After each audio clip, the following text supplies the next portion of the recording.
the part. Man. I'll take it to the address. Down. Is that like less. is that like where you'll have like Afro beats and stuff like that? Yes. I like Afro beats. Yeah.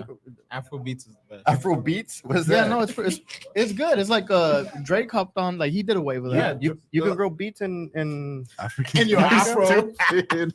They No, have no, Afro. no. We're live. We're live. So everything we Beautiful. say Can you send me now. the link? Yeah. Hold on.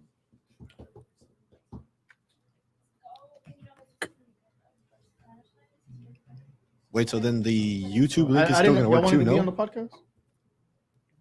Dang. I could hear y'all Yes, screaming yes. over there. Serious about his podcast. I'm just playing. Y'all can talk. Y'all can talk. I give you permission. I just wanted to know that I could hear you guys. Oh, we live. Ooh. Yeah, that's what Jules just said a while ago. Jules, is it recording and is it putting out at 1080? Okay. All right, guys, welcome back to another episode of HBR, Houston Business and Real Estate. Again, we are live every Wednesday, 7 p.m. And today we do have two special guests, a repeating guest and somebody who's new, both from the Valley. I'm going to go ahead and let you guys introduce yourselves, and then we'll jump right into it. Caleb, go ahead and introduce yourself. I'm Caleb. I am a realtor in the Valley. You can find me on Instagram at CalebHDZ. And my name is Yao Sam. I am CEO of Brand Genius. We're a content marketing agency. And I guess a shameless plug, Instagram, it's YAWWSAM, Yao Sam. And I'm Nathan Valderas. You can find me on all my social media outlets at Better Call Nate. Awesome. And I'm Giovanni, your gracious host here at HBR. You can find me on Instagram as Giovanni_Frank. And I'm also a realtor and manager at Alliance Gay Realty. We're going to go ahead and jump right into it. And today I wanted to talk a little bit about marketing, since we do have somebody here who is major focus. Their business is marketing.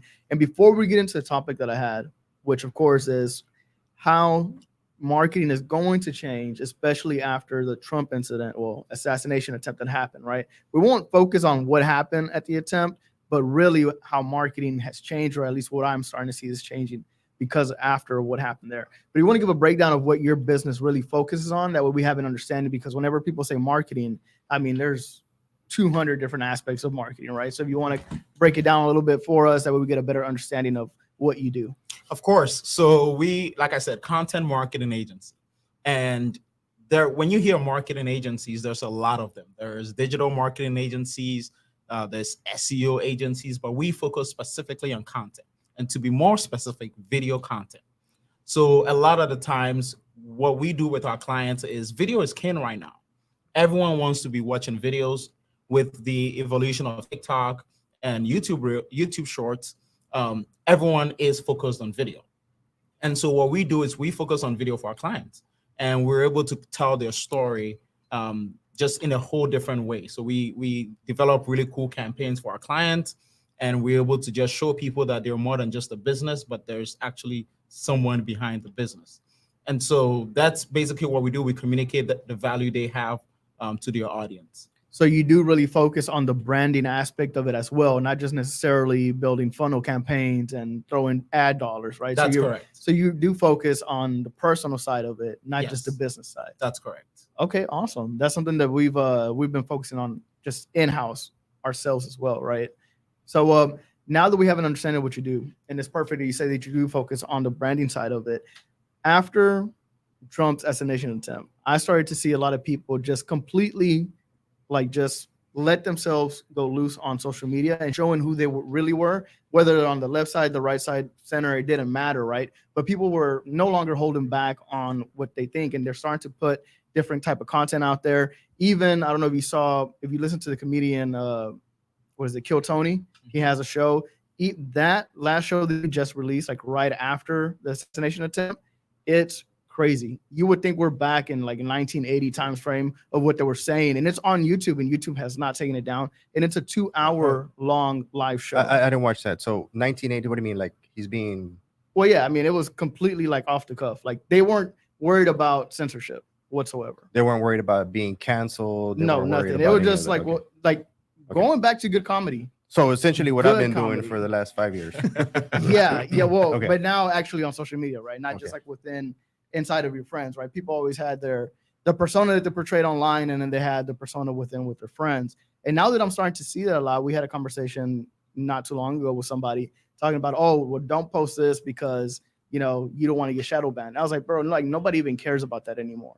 If anything, trying to be too PC is going to get you shadow banned because nobody's going to care. Mm. And it's not even necessarily shadow banned. People just aren't going to watch you. So do you guys starting to see that change? I mean, even to the point where French Fontana brought out Andrew Tate on stage with him, and Andrew Tate was like the most canceled man on earth, right? To the point where hip hop culture is even starting to change in that aspect as well. This is a very interesting topic because a lot of times I've seen both sides of the story. I've seen where, and we encourage all our clients to be their real selves, their real authentic selves. That's what people care about. People don't care about what a business is and all the fancy words. No, they want to see what's your everyday life. What do you believe in? What do you love doing on a regular day? So, for example, attorney marketing had always been, I'm the strong, big lawyer and, I'm professional. We brought a little spin to it and said, hey, show how personable you are, how approachable you are. So that was a little flair in there that people want to see the real you. And so it's very, very important at every single time that you're portraying exactly who you are. On the flip side, there is also the consequences that come with whatever you decide to do. If you decide to go out there and share your political beliefs on social media, you have to be ready for whatever comes to you.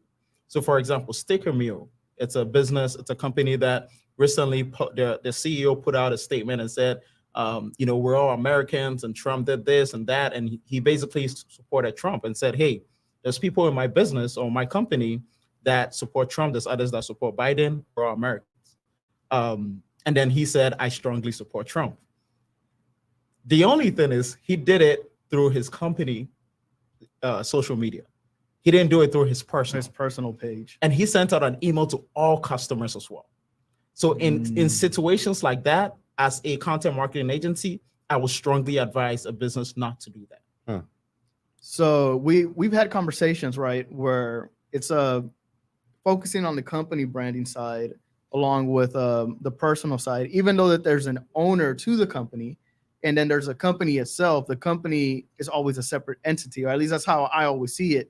And the reason why I wouldn't want to put like my personal views on my company that we own, or whenever we tell other people who are looking for like content advice, is we tell them your personal page is who you are. Your company is separate because, I mean, you might only be involved with your company for so long before 100%. you go somewhere else. Like the guy from Lululemon, I forget his name, but the company said strictly, our views are not our founder's views. Yeah. Right. And even though it's the same company and he's still the head of the board there, I think they were like, well, our views are not his. Yeah. And of course, well, he started the company. He's the founder, even though he still has a seat at the table. It doesn't necessarily mean that every single thing that goes on in that company is his. So would you agree that it's very important to separate those two things? 100%.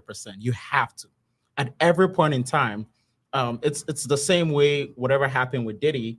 After everything that happened, he had to let go of the company because people are going to come for you hard and you have to be ready for it.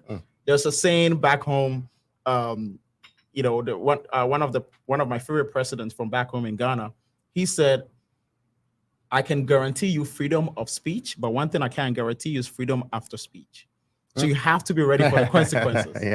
Whatever happens, you can say whatever you want to say, but after that, you have to be ready for the backlash and you have to be positioned well enough to be able to deal with it. Let me ask you this, because this has also been kind of, internally us, right?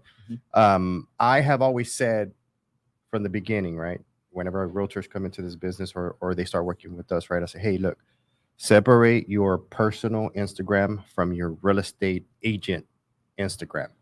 And so one of our partners, right, he was always like, no, I don't agree in that, because your lifestyle is being a realtor, and those two should, you'll never post on both. You'll only post on one. One will always be the one that you're busiest on, right? And I disagree with that. But me personally, I have my own personal Instagram that, once again, it's private. Everybody, I know everybody on there. Everybody I follow on there and follows me, we know each other, and it's usually family, friends, and stuff like that. And then I have my Better Call Nate Instagram, right, where I do, I say things and act wild and do this and do that, post things to be funny, Yeah. But what do you think about that? Do you think it's a good idea to separate, have two different, one for business, one for personal, or do you think they should both be one and the same? But they can never be one in the same. Mm. Because again, the business, you always have to separate it up to some degree or up to some level. A lot of people who follow a business, yes, they do want to see the personal day-to-day life, but there's a lot of things they don't care about. So you have to figure out what the audience is. There's two different audiences on two different pages. One audience on the personal, like you said, is friends and family, and they care more about what you're doing on the day-to-day, your personal and everything. But on the business tip, they really, really care about what you're doing in the business. So even if it's a little personable of like, a day in the life of a realtor, that can be on the business page. It doesn't necessarily, have to be on just one. That can also be a collaborative post. When you look at Instagram has allowed collaboration. So now you can collaborate on a post that makes sense. A day in the life, it's more personable, but it's also more business. You can have both at the same time. But yes, there needs to be that separation at all times.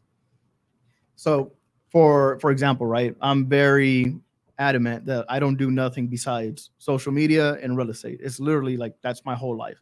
This is all I do. I spend time with my family, but you'll see that mixed into my page. And usually I tell my realtors, unless you're doing like something really, really crazy, and don't get me wrong, I've had some realtors in the past where they were doing something wild. I'm like, bro, like take that down or post that somewhere else, right? But I think at the aspect of sales, of being a salesperson, a realtor, is if you have kids and you're spending time with your kids and you have a family, more than likely your clientele that you attract are going to be that type of clientele who are involved in the same things that you're involved. So I usually think that it's good to show that side of it as well on the social media side, especially if you're in sales. Now, if we go back to a company itself, right? Like let's say like Lionsgate Realty, it's its own company, but Nate, even though he's the owner of the company, but himself, he's attracting the people who want to come in and work for him, not necessarily just work for the company. So I usually say that I think it's better to post everything that you do on your personal page that's not the company page. I agree.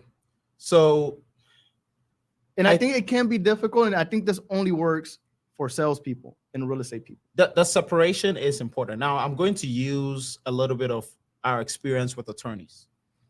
We've had, some attorneys, for example, who really want their personal life to show, like everyone needs to see. I have these are my kids. These are what I do this is what I do with my kids. It ties into what they do to some degree. Their client, like you said, their clientele is people just like, like her. If she's a mom, takes her kids to soccer practice, most of her clientele does the same thing. Them seeing that is more, they have the desire to say, okay, this person looks just like me, does things just like me. I'm going to trust them with my business. So it can be the same for real estate as well. And it's kind of funny going on to that because me and Nate have noticed it in the Valley with going to attorneys. It's not the topic, right? But the difference in marketing between an attorney who's on commercials on all the TV all the time, and you meet him in person and he's a superstar. And then you meet, the attorneys that actually I've met a couple of attorneys that they work with, and you feel more approachable. And that's kind of where sales ties in with the marketing part, because at the end of the day, somebody who's going to work with you based on the same thing, you guys having the same common knowledge. I was at the dealership, and I had to post that I would go ride four-wheelers and ride Can-Ams, because I can't just be the guy sitting there at the desk telling you, hey, you should buy a Can-Am. I've never owned one. You gotta find that one icebreaker, because all day you're gonna be fighting a sales guy as opposed to fighting somebody that they can relate on. So I went to McAllen one time. I flew in, and as soon as I got off my plane, I saw this huge ad of a guy in a bomber, in a jet, with his glasses. We don't say names. Oh, we don't say names. Yeah, he was an attorney, right? And so I said, oh, wow. I said, this is huge. This is like a big, ad. I said, it looks pretty cool. So I get picked up by Caleb, and we go out to eat, and I go to the restaurant. Who walks into the restaurant? And I recognize them immediately. And I was like, man. So I passed by and said, hey, man, you're the jet fighter guy, right? And we just kind of talked a little bit, exchange business cards and stuff. So I do see, where what you do, kind of correlates or not correlates, but it makes you more approachable, like you said. Yeah. Now, the one thing that I don't like, right, and I always say this, right, and this is just, I'm older than, I'm old sales guy, right, and just something that they always taught us, right. They would tell us, hey, put a, this is true. It's like, hey, if you have ugly kids, find yourself pictures of cute kids and put them on your desk. And the thing about it is that what I learned a long time That's ago funny. was that nobody likes your ugly kids. Okay. Now, your kids could be beautiful to you, and that's the problem, is that the only person that knows you have ugly kids is other people. Okay. So don't even take the chance. You just go find kids that are not yours, right? That's That are good looking kids, and put them on your desk, and that could be your family. And it's tough to do that. It's tough to do that now, because now everybody wants to have their kids all over the place, and and they think it's the cutest thing in the world. They're like, hey, nobody wants to see that, And so I just think that putting too much of what you do, people don't want to see you fishing. People don't want to see you, and once again, I'm not saying that it's not something that people like to do, but no, a lot of people don't want to see you doing that stuff. They don't want you to see you on road trips. They don't want to see you with your wife. They don't want to see you doing all these things. They want to see fun things. They want to riding Can-Ams. They want to see you in a sports car. They want to see you doing all this, flying airplanes, flying jets. Nobody wants to see the family guy. Nobody wants to see everybody wants to escape from those things. Well, I agree to some degree and disagree to a lot of degree. Because I've seen it. I've seen it in real time. Like the jet guy, or the guy who is like standing on houses and saying breaking down houses. Like, yes, you can see them to some degree, but a lot of common folks see them as unapproachable, completely unapproachable. Like, if I had nothing to give that person, how would they treat me? And so that's how we look at it. It's like, okay, if it's an attorney and they have some value to give, and most of their clientele either way is common folks like us, like they need to put themselves in a way that they will feel very approachable. In the same way, marketing is twofold. There's proactive marketing and there's reactive marketing. You have to understand and try and test things out consistently. So yes, sometimes you can say the jet thing is going to work. You can test it out and see if that works, but the audience will let you know. If it's not hidden, they're not wanting to see it. But if you test out the other side of it, where you're showing your kids, you're showing everything, and people are reacting to it positively, you do more of that. So that's kind of how we approach it sometimes as well. So what I think Nate is saying, right, and I don't want to speak for you, but from what you were breaking down, right, from what you were breaking down, and I've seen this a lot too. I like to go back and I love the aesthetics from the 70s to 80s, even early 90s. I love the aesthetics of Wall Street Bros and what the condos looked like back then. So I do a lot of research from back in the days, and I pay attention to that. And if you look at it, right, everything was aspirational. Everything in the magazines was aspirational, but because you never saw how the sausage was made, you never looked behind the curtain. They just presented something nice to you, and that's all you had to go by, right? I forget one of the sayings for the generations, in the 70s and the 80s, is the person who's the happiest is a person who dies with the most things, right? I forget which generation it was, but it's 70s to the 80s. So, but the moment that veil was removed, when social media started to happen, and now you started to see people taking jet pictures inside of a little cabin that looks like it's a jet on the inside, but it's really not. And they got sunlight and lights flashing on the inside, so it looks like you're actually flying, right? Now the aspirational sides of it just looks fake. 99% of it just looks fake. So I'm starting to see a conversion to people want to see the real stuff. Yeah. I'm starting to see conversions to videos going back to just shot on handheld. A lot really rough and raw, people not cutting up their speech so they can understand and hear how you actually talk. If you mess up on words, they don't want you to cut it out. They want you to leave it in so you don't seem fake. Even back to, as much as we hate to talk about them, right? Back to the Kardashians, they took all the plastic out. Right now, Yeah. they're going back to a natural look. Real. And I think that marketing itself is going back to a natural and not as much as aspirational, because everything that is aspirational is fake now. Back to the basics. No, I wouldn't say basics, because aspirational would be the basics. Yeah. Because that's where marketing started. Your time. Yeah, That's the your basics. time, He just yeah. dated you. He called you old. Yeah. So Yeah. He said your time. how could somebody portray them? Well, see, and that even the way that we think about marketing, right, is, oh, how can you portray yourself even naturally? How could you even guide somebody to just be themselves on camera when automatically when you turn the cameras on, everybody wants to play somebody? I mean, as much as I want to say there's a roadmap or a way to do it, honestly, we've worked with so many people and I've realized they're so self-conscious. Every single person is self-conscious. What the person who comes to you and tells you, oh, I don't care about, trust me. They're the ones that kill the most. Yes. Every Okay. single person is self-conscious. And that's a natural thing we're born with. And that's fine. At some level, once we understand that and accept that, we have to kind of tend to what works best for us.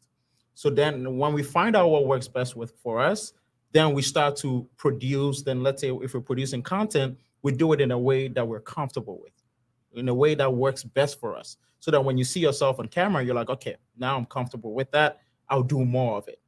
So a lot of people prevent themselves or stop themselves from creating more content just because they don't like the way they look. So Yeah, I've if seen you're that. going to stop yourself from doing that, then change something about the way you look so that you'll be more comfortable on camera to be able to put out a lot more content. I feel like I'm the one that's guilty of that, and Yeah. he's the one who Definitely. bullies Yeah. me about it to make Yeah. me do it better. I'm like, bro, that's how you look, bro. I mean, Yeah. if you want to look better, look better. Yeah, If exactly. you don't want to look better, then just, it is what it He is. hasn't Yeah. fed me the whole time I've been here, just drinking water to look better.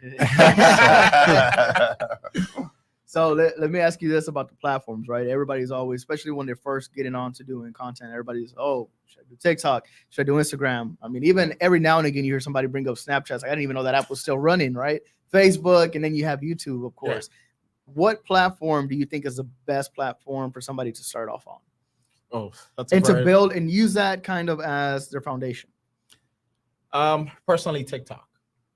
And he's probably looking at me like, why you're not TikTok? No, we have to be honest at every point where we're at.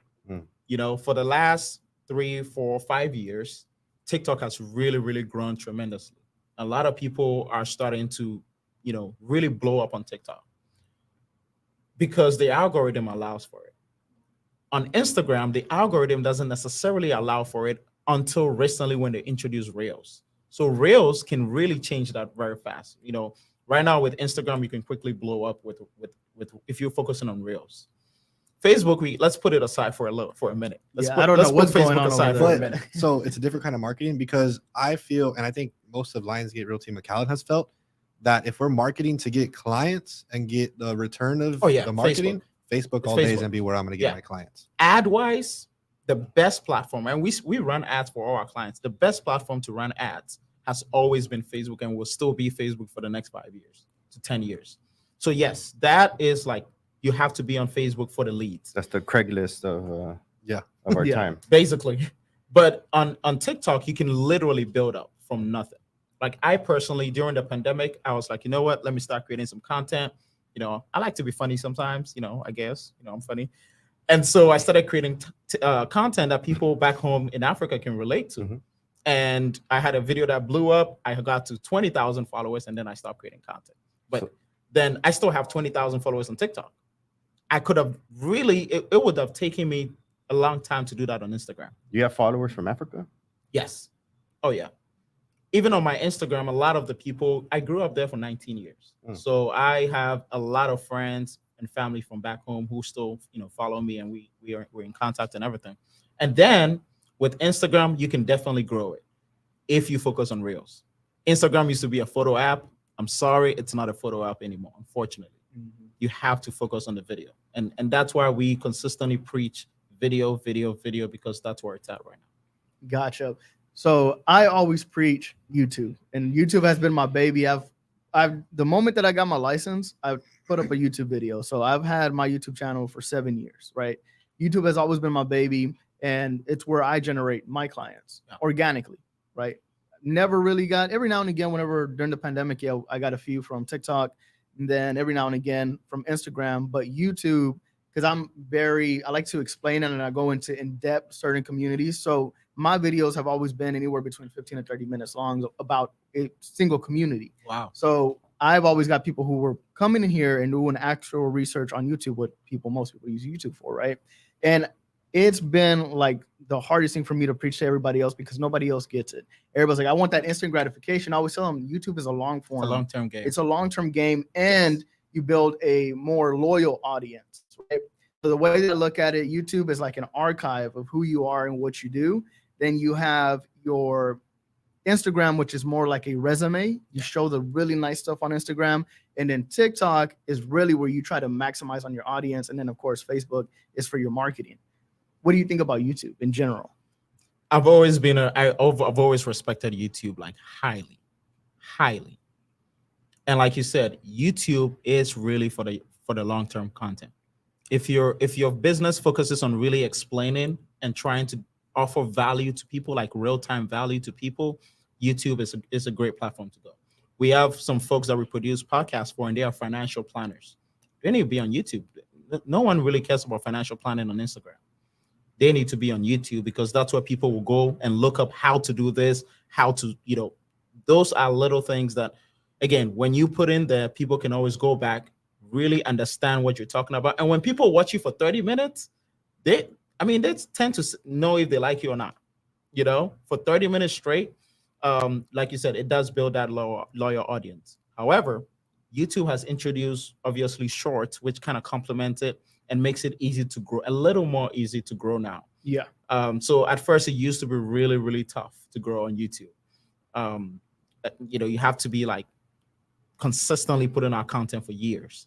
But now with shorts, you can slightly, grow a little faster. With a real estate company, where do you think they should be focused on? Personally, Facebook one for the leads, very, very important. Depending on the audience. For branding, I would say Facebook and Instagram for sure. And then if you want to go crazy, you add TikTok and then YouTube. That's kind of my order of it. Yeah. and for a podcast, YouTube, TikTok, Instagram. YouTube first, TikTok second, Instagram third. Yeah. He's a there professional. it goes. So let me Let me write that down. you're in McAllen, right? Yes. And so of course you're surrounded by the Spanish speaking people over there. Do you see a difference whenever it comes to content in general, whether it be TikTok, Instagram, or YouTube? Do you see that there's a faster growth for anybody who's willing to do it in Spanish? Because that's what I've noticed, especially on TikTok. I feel like even now it's growing like it was growing in 2020. People who start right now on TikTok and they're doing Spanish, they're growing like this. English content, it takes a little bit more to grow. But I'm starting to see like people who are starting in Spanish, they're blowing up quick on TikTok. I agree. Do you see like, is there because the audience isn't being fed in Spanish? Is there not that many professionals in Spanish doing content? And do you see like that might be a niche for somebody who is maybe not even fluent, like 100%, but can at least explain something? He knows all the answers already. Yes. So you have to look at what the audience is and how much content is being fed to the audience. Spanish speaking, there's a huge Spanish speaking community, not just in the US, in South America, in Europe, and you don't see a lot of that content out. So when most of those people find that content, obviously they stick around.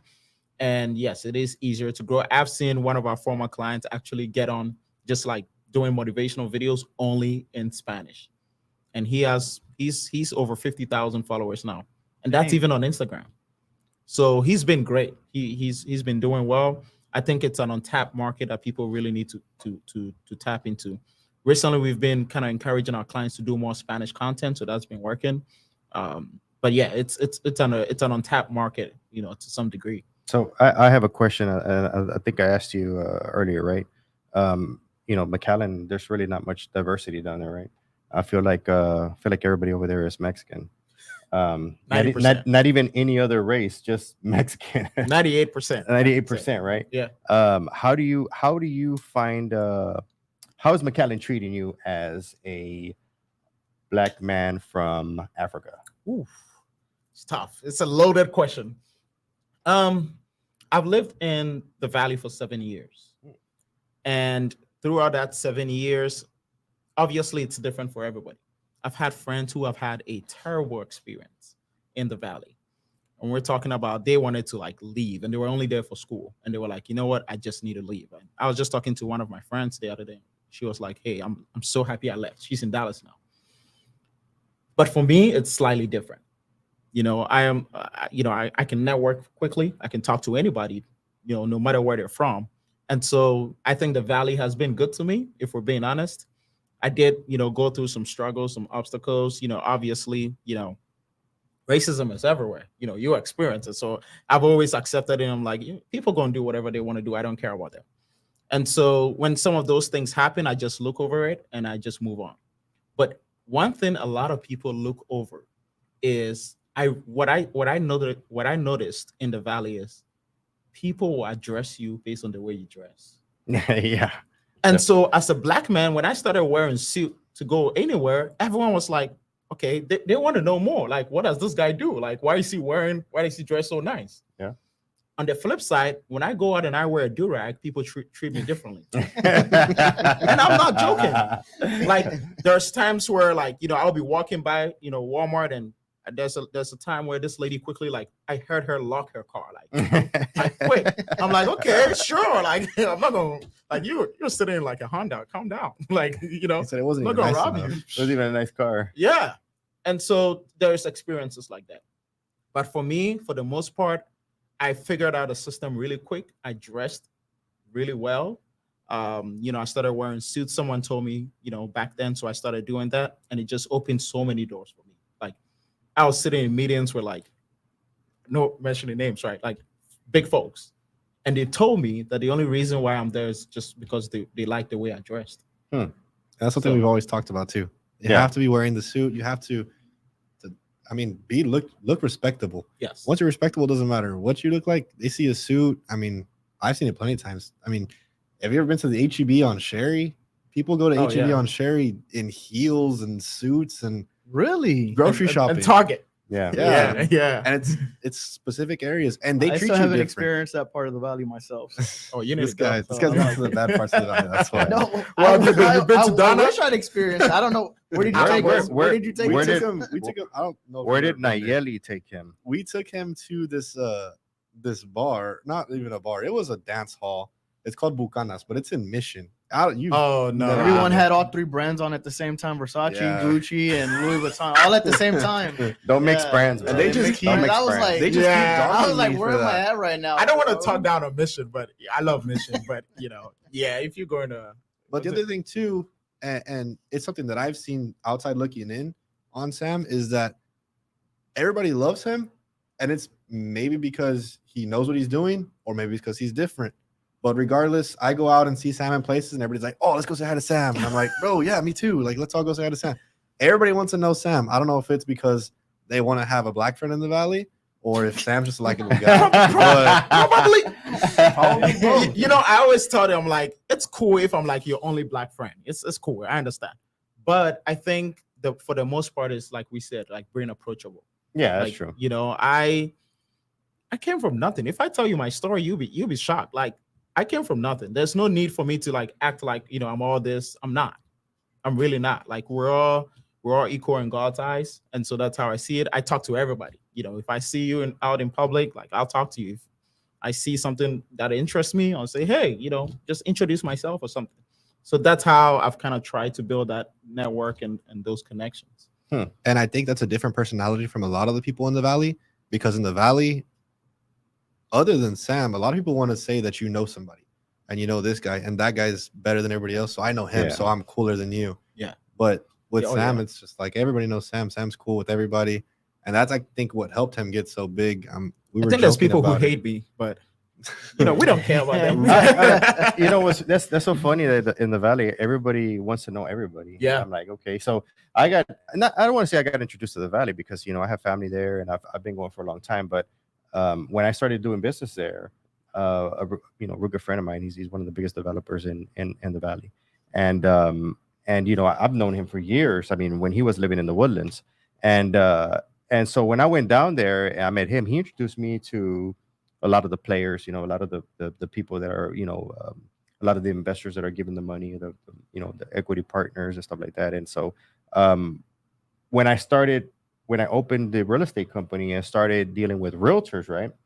I'm talking about, people close 3 deals a year, I'm sitting in these or standing in these events and they're throwing names at me like, oh yeah, man, I'm doing business with such and such and I know such and such and I know such. And I said, oh really, you know him? I said, is it this guy? And I'll call him and I'll talk to him. And they're like, oh, then they're all freaked out because that guy don't know who the heck that guy is. They're just throwing names around, And and everybody wants to know somebody over there. And I'm like, bro, I don't want to know any of them, I just want to do business. I just want to make money, I just want my company to make money. And I want to do business the right way, And sometimes knowing everybody in town is really not a flex, or it's not a flex in McAllen because It's not anymore.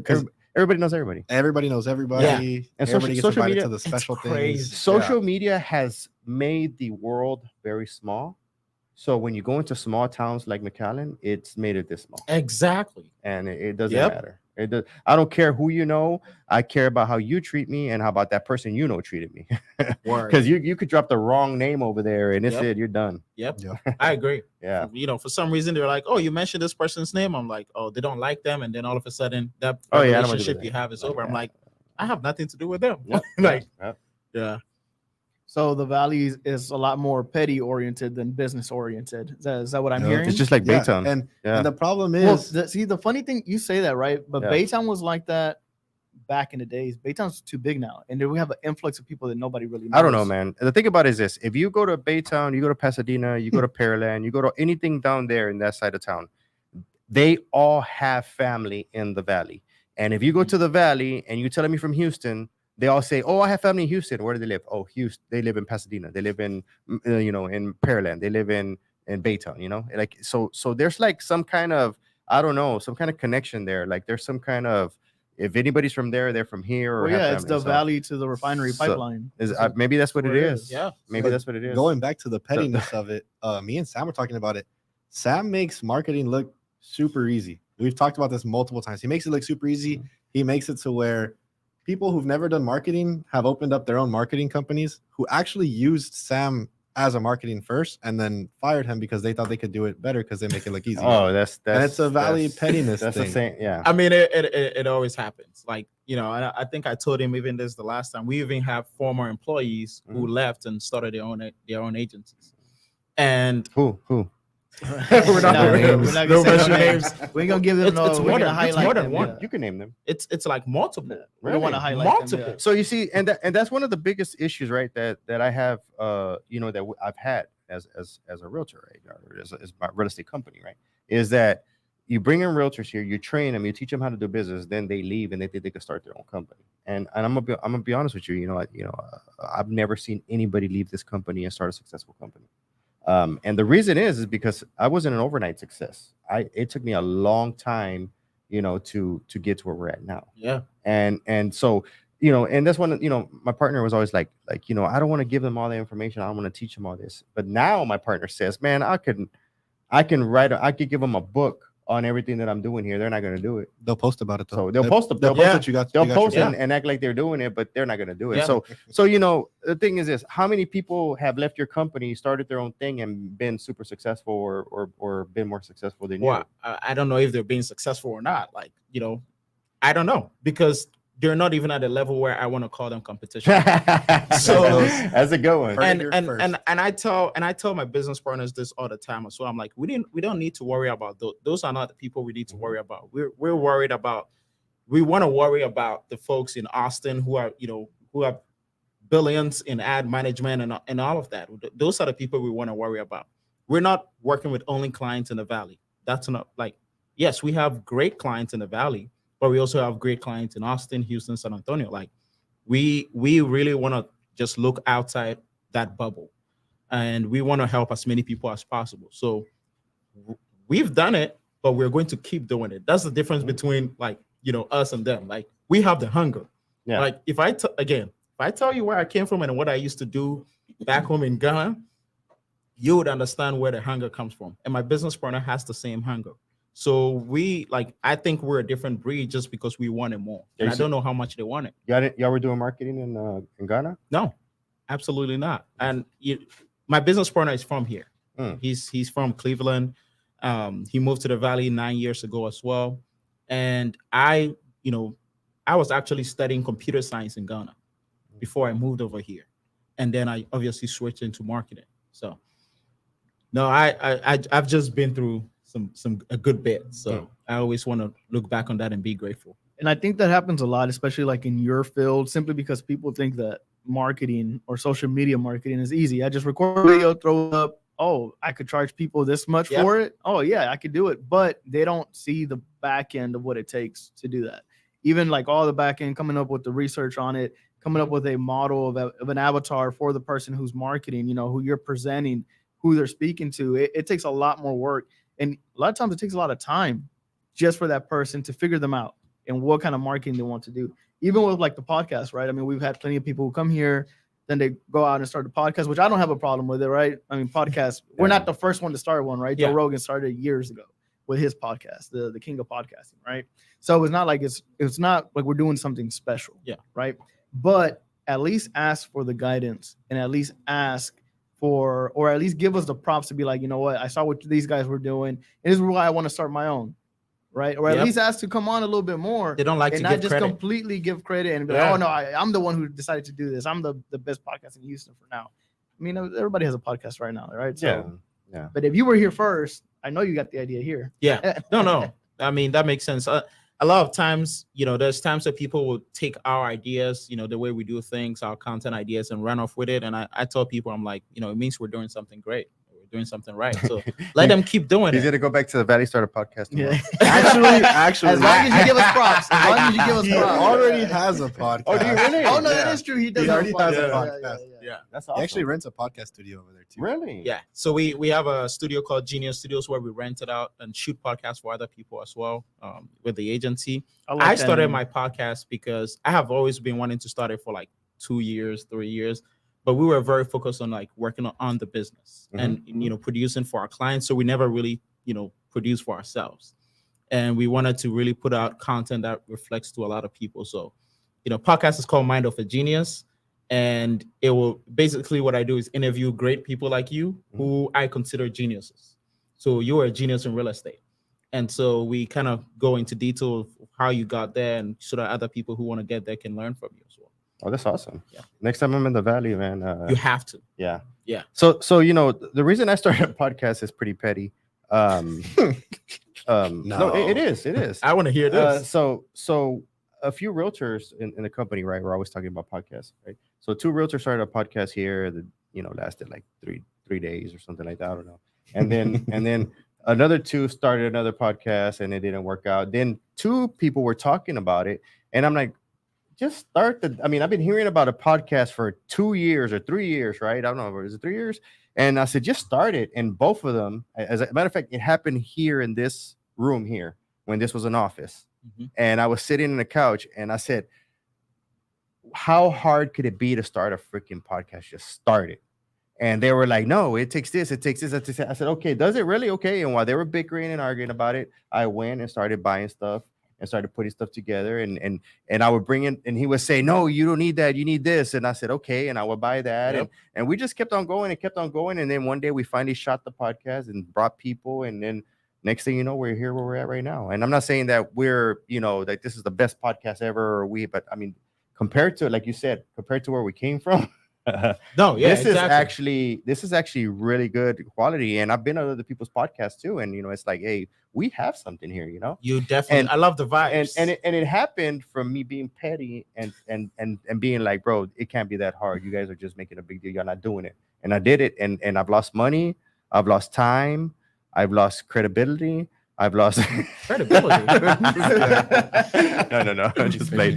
No, He's no. just But added a lot of losses. I've made enemies, or I've made, or That, people yes. people have gotten upset with me, Yeah. because I say things on here, that they just. I mean, sometimes I feel like it hits close to the heart, and they take it personal, and they say things, and I'm like, and I don't deny it. I don't back out. Anything I say on here, I can say it to your face. I'll say it anywhere. And so, so now we're here, and now we're looking to go to the next level. Yeah. And honestly, I don't know what that next level looks like. Yeah. I'm kind of leaning on my partners for that. And just to chip in with what you said, I really like what you said because it resonates a lot, and it's a lot of things that I usually tell people is a lot of people want the perfect situation before they can start Yeah, something. definitely. No, that's not how life works. Like Mhm. you have to, it's literally biblical. You have to take that risk. You have to jump in it, start it. And then once you start it, you can kind of learn from it. You make a mistake, and it's okay to make a mistake. You make that mistake, you learn from it, you move on, you become better the day before. So that's a very, very good mentality you have. And I'm glad, you can be able to share it to a lot of people who can learn from it as well. Yeah, definitely. All right, guys, this was a great podcast. We can go ahead and let you guys exit out. Let them know where they can find you. Again, remind them what you do. So if anybody needs your services, they can reach out to you. Starting with Caleb. I am the homeboy in the RGV, just homeboy. On Instagram, you can find me at CalebHDZ. You'll see the homeboy tag there. Realtor, I try to stay between La Jolla to farther. I'll go Westlake or Mercedes, but anywhere in the valley, I can pretty much tell you about any street there.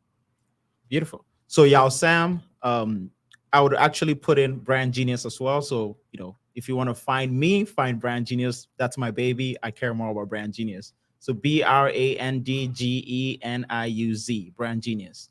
We only chose Genius with a Z because S was taken on the domain. It's a shameless plug. And so we are a content marketing agency, and we basically tell your story. Z is for zebra. You know what? Now Yeah. it is. No. So yeah, I'm Nate Balderas. I'm acting broker for Lionsgate Realty. You can find me on all my social media outlets at Better Call Nate. I'm Giovanni Frank, Lionsgate Realty, your gracious host here at HBR. And until next time.